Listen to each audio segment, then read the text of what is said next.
ഈ നിമിഷവും ഞാനിപ്പോൾ കംഫർട്ടിലല്ല ഇരിക്കുന്നത്. അത് ഞാൻ എക്സ്പെക്ട് ചെയ്തില്ല. സത്യം പറ, ഞാൻ ആരോടും പറയില്ല. നിനക്ക് വല്ല ഭ്രാന്തുണ്ടാ?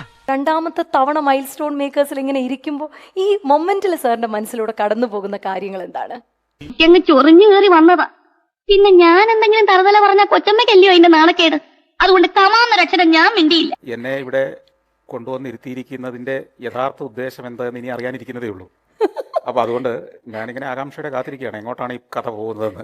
എന്തിനാണ് ആളുകളെ കൊണ്ട് ഇങ്ങനെ പറയിപ്പിക്കുക? സാറ് കാരണം കഴിഞ്ഞൊരു ഇന്റർവ്യൂ കഴിഞ്ഞപ്പോൾ ഞാൻ മൊത്തം ശൂന്യാകാശത്തായിരുന്നു.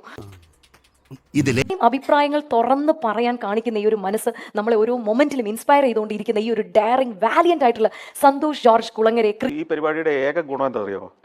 പൊതുവെ കേൾക്കാത്ത ഒരു പുകഴ്ത്തിൽ കുറെ നേരം എനിക്ക് കേൾക്കാൻ പറ്റുന്നു എന്നുള്ളതാണ്. കർത്താവിനെ ഓർത്ത് എന്നെ ഇങ്ങനെ നാണം കെടുത്തല്ലേ. ആളുകള് അത്ര പുകഴ്ത്തേണ്ട വ്യക്തിയൊന്നുമല്ല ഞാൻ എൻ്റെ ലോകത്ത് എൻ്റെതായ കോൺട്രിബ്യൂഷൻസ് കൊടുത്ത ഒരു സാധാരണ മനുഷ്യൻ മാത്രമാണ്.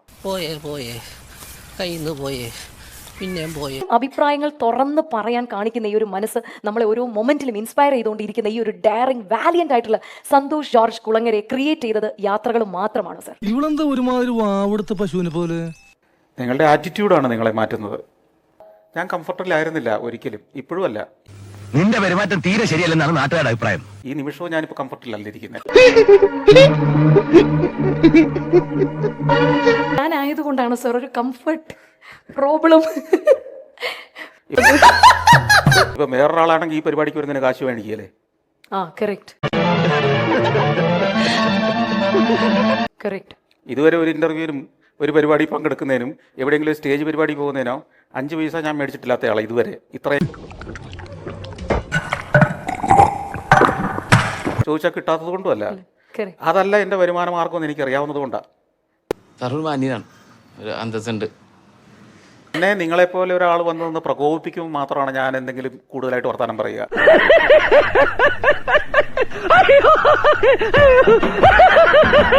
അതല്ലെങ്കിൽ ഞാൻ മിണ്ടാതിരിക്കാൻ ഇഷ്ടപ്പെടുന്ന ഒരാളാണ്. പ്രകോപനമാണോ സാർ? ഞാൻ അതെ. കിട്ടി, പലിശ സഹിതം കിട്ടി.